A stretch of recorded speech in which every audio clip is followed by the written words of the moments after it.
Hello everyone, Revan619 here. How the devil have you been, rather than how the devil are you? Because I've been away for a little while due to a new consultancy job that I've been doing, so I haven't actually had much time to stream or make content. Whilst we are at the end of the lull that is getting ready for DLC 3, where we're hopefully getting some new news over the next month, and possibly maybe seeing it come in around April or a little bit later, but who knows, I wanted to talk about one of the most try-hard secrets in the game, but one of the most open ones there are. Some of you might have seen this strategy I've used by myself, other users, or even on screenshots that float around on the internet, which is there is a very unique way that you can stack armor. Now, looking at my character here, you can see that I've got fairly good perception, very high ballistic skill, acceptable agility, and really high fellowship. So it is a officer master tactician, but you could be not faulted for thinking that this was potentially a soldier build. Now, what my commissar here is doing is he is using a very unique system for turning Lore Imperium into armor. This is something that you'll be very familiar with on my J builds, but it's one that I'm also using here, and this is something I wanted to discuss more, because despite how open this secret is, there are still many people that are very surprised to find out about this crazy strategy that you get access to in Act 2. So what is going on here is, over on Janus, as soon as you get into Act 2, you get access to something called the Charter's Pendant, which gives you +5 fellowship and +10 commerce. If the wearer has dogmatic adherent or above, their Lore Imperium will depend on their fellowship and 7 intelligence, and they gain 10 Lore Imperium. So this is pretty nice. You can stack Lore Imperium from fellowship, and there's a lot of ways that you can boost this. So I've got St. Cognatius's scriptures equipped, I've got the Great Librarian goes on, and then I've got my fellowship coming in there, as well as some base skill Lore Imperium to help with those checks and the Blessing of St. Cognatius. I can even then put on the advanced skill to get even more on that, which I'll probably do at some later levels. Now that's pretty good, but why might you say that we might be using all these items to stack it? Well, that comes down to 2 items. The first one is St. Cognatius's scriptures. Whilst this gives us +20 to Lore Imperium, it also gives us armor and critical damage based on our Lore Imperium divided by 10.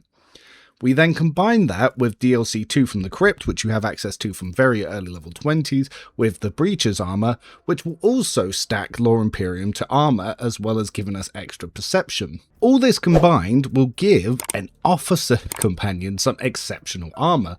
Now, on Unfair, it's meant to be an armor cap of 90%, and then it's not meant to go over, though you'll find that it often can.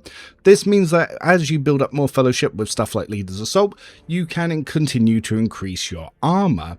Now, because other allies can buff you, and you can also have 2 buffers, normally you'll use Cassio's Grand Strategist, you can increase your stats easily to over 300, which means your armor will just keep going, to the point where enemies won't be able to damage you. And like I said, despite there supposedly being a maximum of 90% armor, chances are you can still reduce enemy damage to 0, which you find you often do. Now, you're wondering, well, how is my fellowship also so high? And this isn't as min-max as it could be, but there are a lot of free sources of fellowship, and this is why it's just a better stat than intelligence. As you can see, we've got +10 from Master of the Shadow Expanse, +10 from Janus Warlord, +5 from Blessing of St. Cognatius. The Charter's Pendant's also dropping in another 5 there, and then we've got stuff like Bestow of Freedom coming in there, and then just our normal increases. So we're getting very high fellowship.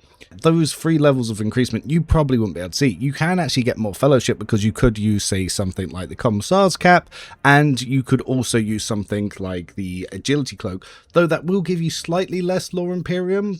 But overall, if you wanted to get the extra bits out of it by using, say, the Commissar's Cap, yeah, that's absolutely fine, and something you can do as well, because it will also give your allies extra hit chance. So it's up to you which you'd want to go for, but like I said, it does drop your Lore Imperium down, and it is only a very small decrease there to armor, but you can still keep going with that fellowship and stacking it up. I, of course, am using a dual pistol build, so that's why I've got Daredevil pistol in one hand, which is a solid state weapon, which triggers those benefits of weapon personalization from Hiveworld to apply to my offhand weapon.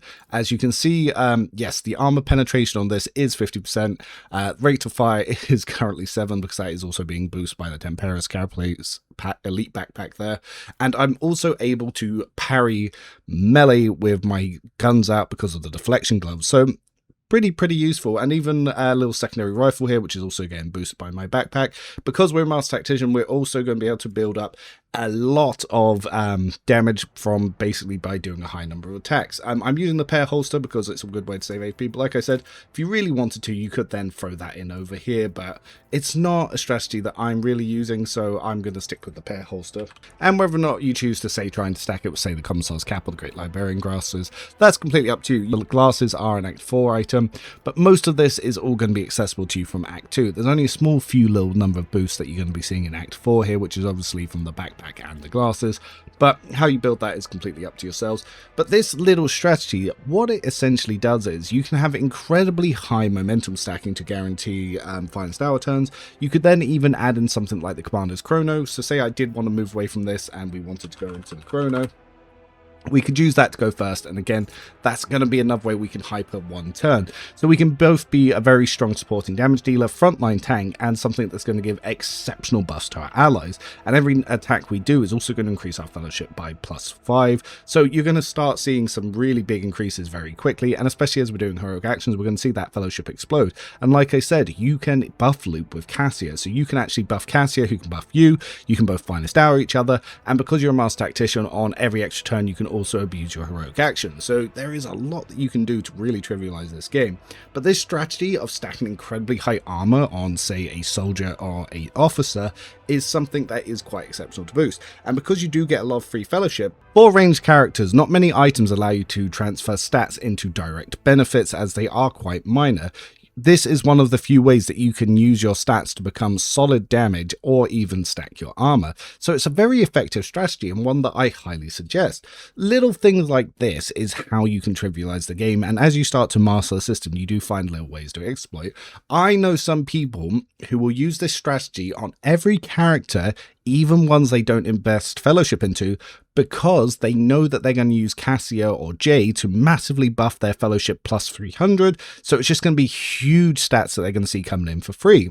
So like I said, something like the Charter's Pendant with St. Cognatus' Scriptures and the Medium Breacher's Armor, it can make for an effective frontline blade dancer, warrior, soldier, officer, whatever you really want to do, even an operative. So there are lots of ways to abuse it, and in some cases, even for an operative, using the Charter's Pendant to scale from fellowship, your fellowship is probably going to outscale your intelligence through allied buffs and the amount of free fellowship that you get, because it's just a better stat than what you see for intelligence. So these are little strategies that you'll be able to use to help for future runs. And with DLC 3, whilst we are not getting any origins and we're not getting any new archetypes, we're going to see a lot of new stuff coming in with the new augmentation system, which I imagine is going to make little strategies like this where we abuse stats even more powerful, because we're going to have a new slot to work with. From my previous video, I have covered what to expect based on the interview with the executive producer Anatoly, and I've also given off some of my own insights in some of these videos and discussing some of the DLCs. So if you are curious to see what's coming, do have a look at those, and do let me know what you're looking forward to with DLC 3. Are you excited to do another full run? Because once again, we've got mid-game DLC coming that's going to start from the start of Act 2, where if you load an old save, you're going to miss out on a lot of the challenge. Or are you looking forward to trying a new build that you haven't done, or even just seeing how an old build might get changed by the augmentation system? I'm still debating and looking for ideas of what I want to run. Potentially maybe even doing a Soldier Astra Militarum run, because I've not live streamed that, and at some point I do need to finish my current operative gunslinger run, but that's all going to be stuff coming up in the future. I've been Revan. I hope you've enjoyed this little tip and some information on how to use Lore Imperium, and if it is new to you, make sure you leave a like, and I'll see you in the next video. Bye for now.